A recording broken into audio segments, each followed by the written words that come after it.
Hey guys, Evan Bourcier here, and today I wanted to briefly talk about the finances of running your own business as a small production company.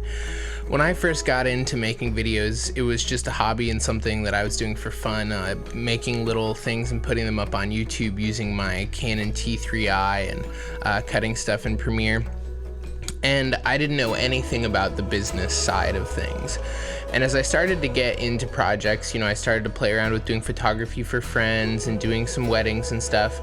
I started getting paid to do these things. And at first, I tried to be pretty upfront with people as far as weddings and stuff, that I wanted at least a deposit up front. But optimally, I would often try and get the whole payment at least by the day of when I was shooting weddings, because stuff costs money, especially if you're renting equipment or anything. And part of that was just mitigating my own risk, to be honest. But as you go higher and higher up the tier, you get bigger and bigger projects which cost more and more money.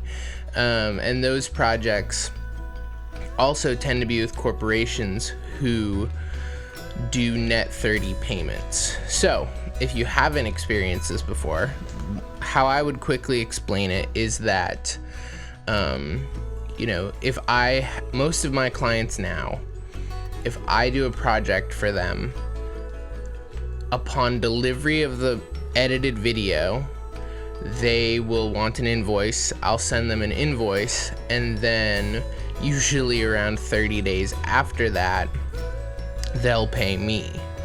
Now, at first that really annoyed me, and I was like, that's ridiculous, because I didn't have a whole bunch of cash sitting around, and I still had to pay for everything that went into the production and basically give them a loan for 30 days. But I eventually kind of just settled on it being the reality of what it is for a lot of things, and you can't really fight it.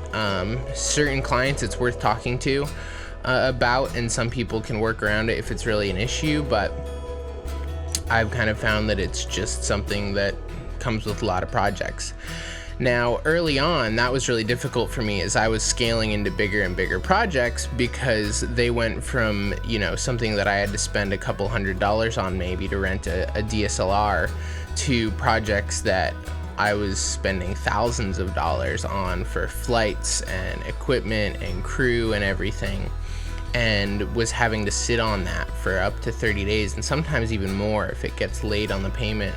And so you really have to account for that. And that was something that early on, to be totally honest, I ended up taking out personal loans from family members. There were definitely some jobs where I came to my mom and was like, hey, I just shot 3 jobs and put out X amount of money, and I'm waiting to get paid for all of them and have invoices out, but I have another job next week. Can I borrow a little money to cover the gear on that and stuff? So that definitely happens. But now something that I do is I try to be really smart about keeping a solid buffer of cash in the bank that I can just float for projects. So that, we just did a shoot that was a $12,000 budget, and we'll probably get paid in a month for that. And now I've got another shoot this next week that's somewhere in the 15 to 18 range, and have to just paid for flights and rental cars and equipment and everything on that.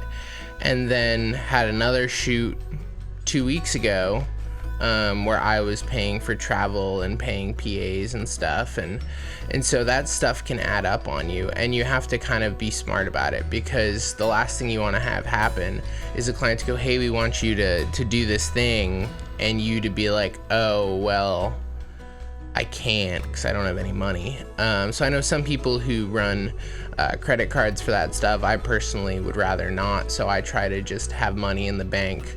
But you really have to consider that when you are dealing with bigger jobs and going into these bigger projects, is that you're gonna have to pay for everything most of the time.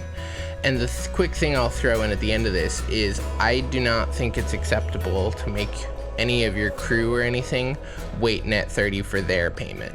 So if I have someone come be a sound guy for me or do whatever, I'm paying them when the job's done, and in my opinion you should too, because they're not the one dealing with the risk and dealing with the client. They're coming in and doing a job, and they deserve to be paid for it, and so they should be paid upfront, you know, in a timely manner. There's no reason to be sitting there, and I've had this happen where you know, I'm trying to get in touch with whoever's supposed to pay me on jobs that I DP'd, and they're like, oh, we're, you know, having trouble tracking down the client.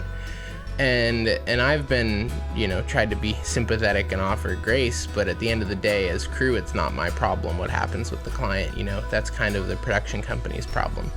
So I'd be curious to know how you guys all handle this, and if you've ever run into issues with this, if you have any experiences with professional mom loans to make projects happen, and otherwise, if you have found any good solutions for managing these kinds of things, both on payment terms with clients and with having to kind of invest in your own projects up front.